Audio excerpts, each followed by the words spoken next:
이 시간에는 운동 제2법칙과 3법칙, 그리고 운동 방정식을 세우는 방법에 대해서 배워보겠습니다. 지난 시간에 운동 제1법칙으로 관성의 법칙을 배웠는데요. 물체에 작용하는 힘이 0이면 운동 상태, 즉 속도의 변화가 없다고 했습니다. 반대로 생각해보면 물체에 작용하는 힘이 0이 아니면 속도의 변화가 생긴다는 거죠. 그러니까 힘이 작용하면 가속도가 있다는 겁니다. 그리고 운동 상태의 변화에 저항하려는 성질인 관성은 질량과 관련이 있으니까 힘에 의해 발생하는 가속도 역시 질량과 관련이 있을 겁니다. 이를 통해서 뉴턴은 운동 제2법칙을 말할 수 있었습니다. 물체에 힘이 작용하면 그 힘의 방향으로 가속도가 발생합니다. 즉 운동 상태의 변화가 생기는 겁니다. 그걸 식으로 시그마 F는 ma라고 보통 나타냅니다. 그리고 이걸 운동 방정식이라고 불러요. 그 아랫줄에는 힘의 단위인 뉴턴을 적어놨는데요. F는 ma라는 식에서 질량과 가속도의 곱인 킬로그램 미터 퍼 세크 제곱을 줄여서 뉴턴으로 나타내고 우리는 힘의 단위를 주로 뉴턴으로 씁니다. 물리에서 답을 쓸 때 단위를 빠뜨리면 틀린 답이 되니까 어떤 물리량이든 단위까지 외워 놓으세요. 질문 좀 던져볼게요. 운동 방향과 가속도의 방향은 같을까요? 우리가 앞으로 풀게 될 기본 문제들은 대부분 운동 방향과 가속도의 방향이 같을 겁니다. 그러나 조금씩 단계를 올려서 심화 문제를 풀게 되면 가속도의 방향과 운동 방향이 같지 않은 경우에 대해서도 풀게 됩니다. 기본 문제들만 풀면서 운동 방향과 가속도의 방향이 같다는 착각을 많이 하게 되는데 절대 그렇지 않습니다. 손에 들고 있던 물체를 위로 던지는 것만 생각해도 그래요. 물체는 위로 올라가는데 중력 가속도는 아래 방향이죠. 운동 방향과 가속도의 방향이 같다고 생각하면 절대 안 됩니다. 그러면 운동 방향을 나타내 줄 수 있는 물리량은 뭘까요? 지난 시간에도 알려줬듯이 바로 속도입니다. 오른쪽 그림은 이동 경로를 점선으로 나타낸 건데요. 어느 지점에서 운동 방향, 즉 속도의 방향은 이동 경로의 접선의 방향으로 나타나고요. 가속도는 그 방향을 바꾸려고 하는 방향으로 나타납니다. 질량과 무게를 구분해 볼게요. 가장 큰 차이점만 이야기하면 질량은 물체의 고유한 양이고 무게는 물체에 작용하는 중력입니다. 그리고 질량은 단위가 킬로그램인 스칼라이고 무게는 뉴턴 단위로 측정되는 벡터, 즉 힘입니다. 그래서 질량이 60kg인 사람이 지구에서 체중을 재면 60kg이 나오지만 달에서 체중을 재면 10kg이 나옵니다. 질량은 변하지 않습니다. 여기에서 체중이 무게를 말하는 겁니다. 그런데 질량도 킬로그램, 체중도 킬로그램 단위를 쓰니까 이상하죠? 무게는 분명히 힘이고 뉴턴 단위를 쓴다고 했으니까요. 우리가 사는 생활 반경이 거의 지표면이기 때문에 무게와 질량을 절대값을 그냥 같게 보고 쓰는 겁니다. 원칙적으로 표현해 보자면 이 사람의 체중, 즉 무게는 지구에서 60kg 중, 달에서는 10kg 중이라고 말해야 됩니다. 하지만 일상생활에서 킬로그램까지만 쓰는 거죠. 뉴턴 단위로 말할 때는 지표면의 중력 가속도를 약 10m/s 제곱이라고 치고 지구에서 무게는 600N, 달에서는 100N이라고 말합니다. 운동체 3법칙인 작용-반작용 법칙에 대해서 알아볼게요.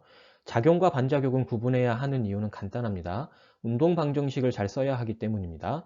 운동 방정식을 쓰기 위해서는 그 물체에 작용하는 힘을 모두 찾아내야 하는데 반작용까지 운동 방정식에 등장시키면 안 되기 때문에 작용과 반작용을 구분할 수 있어야 해요. 그리고 물체가 하나만 등장한다면 좋겠지만 심화 문제로 갈수록 2개 이상의 물체가 등장하는 경우도 있거든요. 그럴 때는 작용과 반작용을 구분해서 각각의 물체에 맞게 운동 방정식을 써야 하기 때문에 작용과 반작용을 반드시 구분할 수 있어야 합니다. 작용과 반작용에 대한 설명은 화면에 나와 있는 내용을 잘 읽어보세요. 선생님은 바로 예시로 설명해 보겠습니다. 작용과 반작용을 설명하기 위해서 천장에 용수철이 매달려 있고 용수철에 추가 매달려 있는 상황을 설명할 거예요. 가장 오른쪽에 그려진 그림이 바로 그 상황이고요. 이것은 그냥 모형화된 그림일 뿐입니다. 이런 그림으로만 물리학을 접하게 되면 실제 물리 연구가 어떻게 이루어지는지 감을 잡을 수가 없습니다. 그래서 여러분들의 선배 모습을 하나 가지고 왔어요.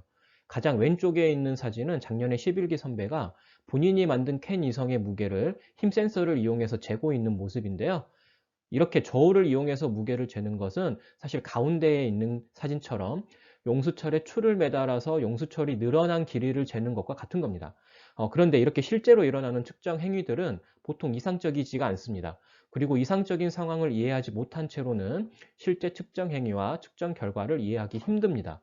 그래서 학생들이 물리를 처음에 배울 때에는 오른쪽 그림처럼 모형화된 그림으로 이상적인 상황인 물리를 먼저 배우게 됩니다. 그럼 이제 이 모형화된 그림을 통해서 작용과 반작용을 설명해 보겠습니다. 여기에 모형화된 그림이 있고요. 이 그림에서 표현할 수 있는 힘들을 모두 표시해 보겠습니다. 힘이 5개 있고 이 힘들이 누가 누구에게 가하는 힘인지 써봤습니다. 각각의 힘이 작용하는 물체가 무엇인지 잘 보세요. 예를 들어 F1은 천장이 용수철을 당기는 힘이니까 용수철에 작용하는 겁니다. 작용점이 용수철인 거예요. 각 힘들의 작용점을 네모로 표시해 봤어요. 그리고 잘 보면 각각의 힘 벡터들의 시작점은 그 힘들이 작용하는 물체에 걸치도록 그려놨습니다.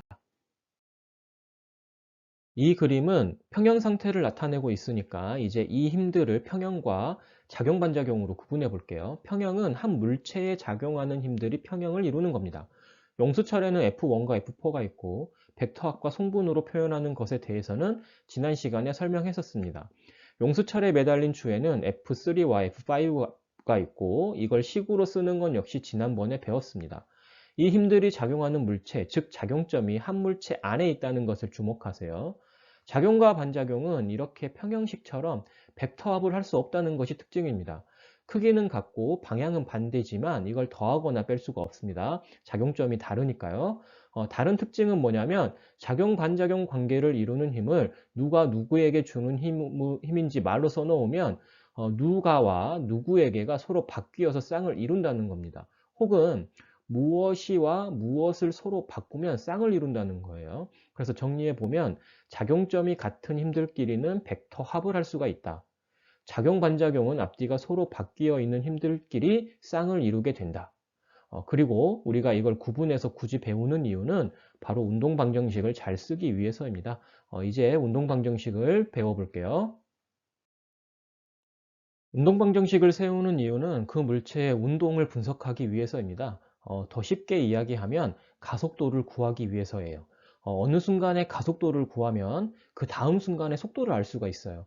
속도를 알면 그 다음 순간에 변이를 또 알 수 있거든요. 이렇게 그 물체의 운동을 분석하는 게 목적인 겁니다. 어떤 시간에 그 물체가 어디에 있는지를 알아내는 게 바로 목적인 거예요. 그리고 그 출발점이 바로 가속도이고 가속도를 구하기 위해서는 운동 방정식을 세우고 그거를 풀어서 가속도를 구하는 겁니다. 이 화면에 선생님이 운동 방정식을 세우는 과정에 대해서 정리해 봤는데요. 잠깐 영상을 멈추고 운동 방정식을 세우는 순서를 한번 읽어보세요. 다 읽어봤으면 이 순서대로 운동 방정식을 세우는 연습을 해볼게요. 이 문제는 선생님이 기초조사에 내보낸 문제인데요. 문제가 너무 짧아서 마찰이 있는지 없는지, 비탈은 고정되어 있는지 아닌지 나와 있지 않죠. 그래서 사실 이렇게 짧은 문제가 더 풀기 어렵습니다. 조건을 여러 개 생각해야 되기 때문인데요. 문제를 조금 더 구체적으로 바꿔보겠습니다. 마찰은 없고 비탈은 고정되어 있습니다. 그리고 경사각은 세타이고요. 물체의 크기도 무시합니다. 운동 방정식을 세우는 가장 첫 번째 과정은 바로 그림을 그리는 겁니다. 그런데 이 문제에서 그림은 이미 그려져 있습니다. 그 다음으로 관성 기준 틀을 정하라고 했는데요. 이건 관찰자를 정하라는 겁니다. 이 문제는 관찰자가 누구라고 말하고 있지 않으니까 관찰자는 여러분 자신이 됩니다. 그러니까 이 상황에 대해서 정지하고 있는 관찰자가 되겠습니다. 비탈이 고정되어 있으니까 비탈에 있는 관찰자라고 해도 되고요. 아니면 지면에 있는 관찰자라고 해도 됩니다. 좌표축은 지면에 수평이고 수직인 축을 세우면 더 골치 아파집니다. 물체가 가속이 되는 방향인 비탈면을 따라 내려가는 방향으로 X축을 잡고 비탈면의 수직인 Y축을 잡으면 편합니다. 좌표축을 설정하는 방법에 대해서는 다른 문제들을 풀면서 또 설명해 주겠습니다.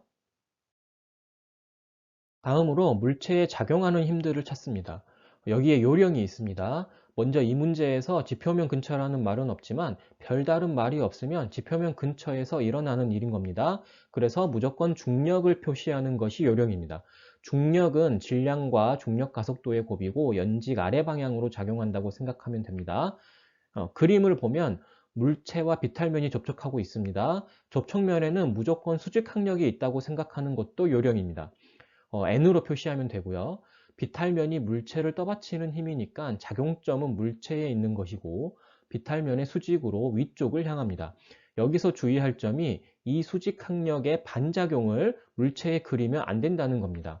반작용 힘인 물체가 비탈을 누르는 힘은 작용점이 비탈에 있기 때문에 이 문제에서는 그리면 안 되는 거예요. 비탈이 물체를 받쳐주는 힘만 그려야 합니다. 그래서 자유물체도가 아래 그림처럼 그려집니다. 그리고 빠뜨린 힘이 없는지 더 살펴보세요. 중간고사 범위에서는 마찰력과 장력 정도 더 생각해 보면 됩니다. 원래는 지금 나타난 그림처럼 물체 A를 점으로 그리고 수직항력과 중력을 표시하는 것이 이 문제에서 그려지는 자유물체도예요. 그런데 굳이 이렇게까지 안 그려도 됩니다. 자유물체도가 그려졌으니까 힘을 분해해 볼까요? 좌표축을 그려주고요. 좌표축에 비스듬한 힘을 찾습니다. 중력만 비스듬하게 그려져 있네요. 비탈의 경사각이 세타이니까 이렇게 분해가 됩니다. 비탈에서 중력 분해하는 것은 그냥 외워 놓으세요. 그리고 가속도의 방향을 표시해 주세요. 이 문제는 가속도의 방향이 너무 명확하죠? 이 정도 문제에서는 가속도의 방향을 쓰는데 아무 문제 없을 겁니다. 다음으로 운동 방정식을 써줍니다. 두 개의 축이 있으니까 X축과 Y축을 따로 써줍니다. 좌변에는 모든 힘들을 다 더해주세요. 그리고 우변에는 MA라고 쓰세요. Y축의 운동 방정식은 우변이 0인데요. 그 이유는 Y방향으로는 운동이 일어나지 않기 때문에 가속도가 0이어서 그렇습니다. Y축에 대해서는 이 물체의 운동은 평형 상태인 겁니다. 마지막으로 운동 방정식을 풀어주는데요. 이 말은 앞에서 세운 연립 방정식을 풀라는 겁니다. 풀면 가속도 A의 값이 나오고요. 이제 가속도를 알았으니까 이 물체가 시간에 따라서 어떤 위치를 갖게 될지 알 수가 있습니다. 가속도를 알고 있을 때 물체의 운동에 대해서 분석하는 것은 이규덕 선생님 시간에 배울 겁니다. 한 문제 더 연습해 볼까요? 문제를 읽어보세요. 책상과 물체 2개, 그리고 도르래가 나옵니다. 이 문제를 나타낸 그림 역시 모형화된 그림일 뿐이고요. 실제 세계랑은 다른 이상적인 상황인 거죠. 이런 거 배운다고 자연에 대해서 이해하고 그렇게 되는 건 아닙니다. 그럼 이런 문제는 왜 풀까요? 그 이유 중에 하나가 바로 이겁니다. 이 그림은 여러분 7기 선배가 그 당시에 과제 연구, 그러니까 지금은 용화과학 탐구라고 부르는 것을 할 때 연구에 사용한 공과 바닥 사이의 마찰 계수를 구할 필요가 있었어요. 그래서 마찰 계수를 구하기 위한 실험 장치의 모식도를 이렇게 그린 거예요. 그리고 실제로 이런 실험 장치를 만들어서 실험하고 마찰 계수를 구했고요. 마찰 계수를 이용해서 본인이 연구에서 얻은 데이터를 분석했습니다. 그러니까 이런 기본적인 연습 문제를 공부를 한 다음에 물리학 연구에 활용을 할 수가 있는 겁니다. 나중에 여러분이 연구원이 될 것을 생각해 보면 정말 교과서에 나오는 기본적인 내용들을 잘 알고 있어야 하는 겁니다. 그럼 이제 이 문제에 대해서도 운동방정식을 세워봅시다. 그림은 이미 그려져 있죠. 관찰자는 문제에 나온 책상에 있는 사람 아니면 우리 자신이라고 하죠. 좌표축은 두 개를 그려야 합니다. 질량이 large m인 물체에는 XY 직교좌표계, 질량이 small m인 물체에는 연직 방향의 좌표축을 하나 그립니다. 여기에서 노하우를 하나 말해줄게요. 양의 방향을 물체가 가속이 되는 방향으로 잡는 겁니다. 운동 방향이 아니라 가속도의 방향으로 잡는 겁니다. 이 문제는 운동 방향과 가속도 방향이 같아서 상관없지만 대체로 가속도 방향으로 양의 방향을 설정하는 것이 편하더라고요. 전체적으로 보면 줄을 따라서 가속되는 방향이 양의 방향이에요. 책상이 물체의 X축도 가속도 방향이 양의 방향이 되도록 잡은 겁니다. 이걸 그림으로 나타내면 양의 방향이 전체적으로 이 화살표처럼 되는 거죠. 그래서 선생님은 이걸 줄 방향이라고 부릅니다. 공식적인 용어는 아니고요. 제가 편하게 말하려고 이렇게 부르는 거예요. 줄 방향으로 양의 방향을 잡는다. 이렇게. 다음으로 모든 힘을 찾습니다. 찾아야 할 힘은 정해져 있습니다. 중력, 수직항력, 그리고 이번에는 실이 있으니까 장력도 있습니다. 그런데 장력은 두 물체 모두 문자를 T로 썼죠. 그건 두 물체에 작용하는 장력의 크기가 같기 때문입니다. 같은 실로 연결된 물체에 작용하는 장력은 그 크기가 같아요. 이건 정해져 있는 거니까 외우고 있으면 됩니다. 이제 자유물체도를 그릴게요. 방금 찾은 힘들을 모두 그려줍니다. 그리고 가속도도 그려주는데요. 이것도 외워놓으세요. 실의 길이가 변하지 않는 상황이기 때문에 가속도도 그 크기가 같습니다. 그림에서 방향이 달라 보이지만 줄 방향으로 놓고 보면 사실 가속도 방향도 같은 겁니다. 힘은 분해되어 있으니까 이 과정은 생략하고요. 운동 방정식을 써줍니다. 운동 방정식에서 두 물체의 가속도는 모두 a로 같기 때문에 라지 m인 물체는 우변에 라지 ma, 스몰 m인 물체는 우변에 스몰 ma 이런 식으로 써주면 됩니다. 그리고 운동 방정식을 풀면 가속도, 장력, 수직 항력을 모두 구할 수가 있습니다. 3차 시수업의 연습 문제는 2개입니다. 이 문제들 역시 운동 방정식 세우기의 기본 문제이고요.